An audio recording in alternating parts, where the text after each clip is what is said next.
Children's, now we are at what 61 question. 61 question. What is this 61 question? Which of the following is a skeleton reaction? ఇందులో skeleton reaction ఏది? Skeleton reaction అంటే ఏంటిది? Unbalanced, balance కాంది unbalanced reaction. C3H8 ఇక్కడ ఎన్ని కార్బన్లు ఉన్నాయి? 3 ఉన్నాయి. ఇక్కడ ఎన్ని ఉన్నాయి? 1 కార్బనే ఉంది కాబట్టి ఇది బ్యాలెన్స్ కాలేదు. ఇక్కడ ఐరన్స్ ఎన్ని ఉన్నాయి? 2 irons. Here 2 irons, 3 oxygens, 3 oxygens, 2 aluminiums, 2 aluminiums ఉన్నాయి కాబట్టి ఇది balanced. Silver 1 silver, 1 silver, 1 nitrogen, 1 nitrogen, 3 oxygens, 3 oxygens, 1 sodium, 1 sodium, 1 chlorine, 1 chlorine. It is also balanced. 1 calcium, 1 calcium. Oxygens 2 oxygens plus 2 oxygens, 4 oxygens, 3 oxygens plus 1 oxygen, 4 oxygens, hydrogens, 2 hydrogens, here 2 hydrogens, carbon, 1 carbon, 1 carbon, oxygens already completed. So these three are balanced equations. This is what unbalanced. Unbalanced is called as what? Skeleton equation. Unbalanced equation ఏమంటారు? Skeleton equation అంటారు. Next one, 62 question. Question number 62. In a decomposition reaction of copper carbonate, which one is formed? Copper కార్బోనేట్లో ఏది form అవుతుంది? Copper carbonate decomposition heating process, thermal decomposition. We will get copper oxide plus carbon dioxide. ఏ metal carbonate అయినా సరే except first group metal carbonates. First group అంటే ఏంది? Lithium, sodium, potassium, rubidium, caesium, francium. ఈ elements యొక్క carbonates తప్ప మిగతా ఏ కార్బోనేట్స్ అయినా హీట్ చేస్తే కంపల్సరీ కార్బన్ డైఆక్సైడ్ గ్యాస్ వస్తుంది. కంపల్సరీ ఏ గ్యాస్ వస్తుంది? కార్బన్ డైఆక్సైడ్ గ్యాస్ వస్తుంది. కార్బన్ డైఆక్సైడ్ గ్యాస్ వస్తుంది అనే విషయాన్ని గుర్తుపెట్టుకోండి. So this is our answer. Next question 63 question. So 63 question చూడండి ఇక్కడ. What is given here? So calcium oxide reacts with water to form calcium oxide quicklime. So slaked lime. So calcium ఆక్సైడ్కి వాటర్ని కనుక కలిపితే మనకేమొస్తుంది?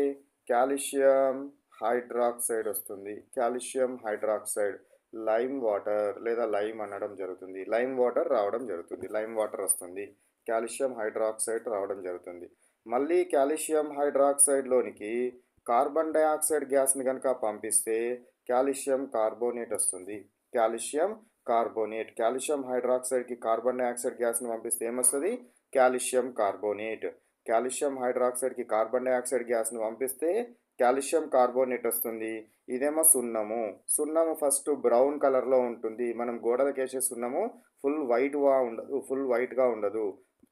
సమ్ బ్రౌన్ కలర్లో ఉంటుంది. దీది carbon డైఆక్సైడ్తో రియాక్షన్ అయితే pure white calcium carbonate form అవుతుంది. Pure white calcium carbonate form అవడం జరుగుతుంది. ఇక కాల్షియం హైడ్రాక్సైడ్కి కంటిన్యూస్గా కార్బన్ డైఆక్సైడ్ గ్యాస్ని కనుక పంపించినట్టయితే కాల్షియం హైడ్రాక్సైడ్ అంటే విత్ వాటర్ ఉంటుంది. సో దీనిలోనికి కంటిన్యూస్గా కనుక పంపిస్తే కాల్షియం కార్బోనేట్ ఫామ్ అవడానికి బదులు కాల్షియం బైకార్బోనేట్ ఫామ్ అవుతుంది. కాల్షియం బైకార్బోనేట్ ఫామ్ అవుతుంది. ఈ కాన్సెప్ట్స్ అన్నీ గుర్తుపెట్టుకోవాలి. This is very very important concept. ఈ కాన్సెప్ట్ నుంచి క్వశ్చన్ ఫ్రేమ్ అయ్యే అవకాశం ఉంటుంది. Next one 64th question. Ammonia is formed by the reaction of which gases? Ammonia. First ammonia formula ఏంటో మీకు తెలియాలి. అమోనియా ఫార్ములా తెలిస్తే అది ఏ గ్యాస్ నుంచి వస్తుందో తెలుస్తుంది. అమోనియా ఫార్ములా ఏంటిది? NH3. అమోనియా ఫార్ములా NH3 కాబట్టి అది దేని నుంచి వస్తుంది? నైట్రోజన్ మరియు హైడ్రోజన్ యొక్క ఎలిమెంట్స్ కనుక కలిస్తే అమోనియా రావడం జరుగుతుంది. So N2 + H2 gives rise to NH3. Balance చేయండి. నైట్రోజన్స్ 2 ఉన్నాయి, ఇక్కడ ఒకటే నైట్రోజన్ ఉంది కాబట్టి 2 నైట్రోజన్స్. సో హైడ్రోజన్స్ 2 3 + 6 ఉన్నాయి దిస్ సైడ్. ఇక్కడ 2 హైడ్రోజన్స్ ఉన్నాయి కాబట్టి ఇక్కడ 3 పెడితే 3 2 6 హైడ్రోజన్స్ అవుతాయి. ఇది ఈ విధంగా ఈ ప్రాసెస్ ద్వారా తయారు చేస్తారు. In presence of iron catalyst and molybdenum promoter. Iron catalyst అంటే ఏంటిది? ఈ రియాక్షన్లో పార్టిసిపేట్ చేయకుండా దాని యొక్క స్పీడ్ను పెంచేదాన్ని క్యాటలిస్ట్ అంటారు. మాలిబ్డినం అనేది ఏంటిది? ఇది ప్రమోటర్. ఏంటిది ప్రమోటర్ అంటే? దేన్ని ప్రమోటర్ అంటారు? ప్రమోటర్ అంటే ఏంటంటే క్యాటలిస్ట్ ఎక్కువ కాలం కనుక పనిచేస్తే దాని యొక్క యాక్టివిటీ తగ్గుతుంది. దాని యాక్టివిటీని మళ్ళీ పెంచడం కోసం యూజ్ చేసేదాన్ని ఏమంటారు? ప్రమోటర్ అని అనడం జరుగుతుంది. ఈ మొత్తం ప్రాసెస్ ద్వారా అమోనియాను తయారు చేసే ప్రాసెస్ పేరేంటిదంటే హాబర్ ప్రాసెస్ లేదా హేబర్ ప్రాసెస్. హేబర్ ప్రాసెస్ ద్వారా తయారు చేయడము జరుగుతుంది. Next question 65 question. A solution of potassium iodide reacts with lead nitrate to give potassium iodide. Potassium iodide యొక్క ఫార్ములా ఏంటిదిరా? Ki. Next lead nitrate formula PbNO3 taken twice. This is the what? Lead nitrate formula.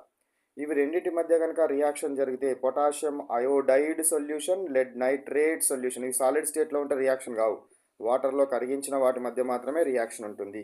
కాబట్టి potassium iodide solution, lead nitrate solution వీటి మధ్య కనుక reaction అయితే ఈ చివరి రెండు మధ్యలో రెండు కలిసి నాకు లెడ్ అయోడైడ్ ఫామ్ అవుతుంది, PbI2 plus potassium nitrate form అవడం జరుగుతుంది.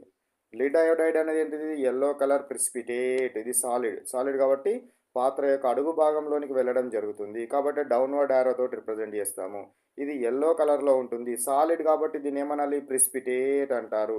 PPT ప్రిసిపిటేట్ అనడం జరుగుతుంది. సో ఎల్లో కలర్ ప్రిసిపిటేట్ అనేది ఫామ్ అవడం జరుగుతుంది. అదేవిధంగా దాంతోపాటు KNO3 సొల్యూషన్ ఫామ్ అవుతుంది. కాబట్టి ఇవి రెండు ఫామ్ అయినాయి కాబట్టి ఆన్సర్ ఏంటిది? Both answer is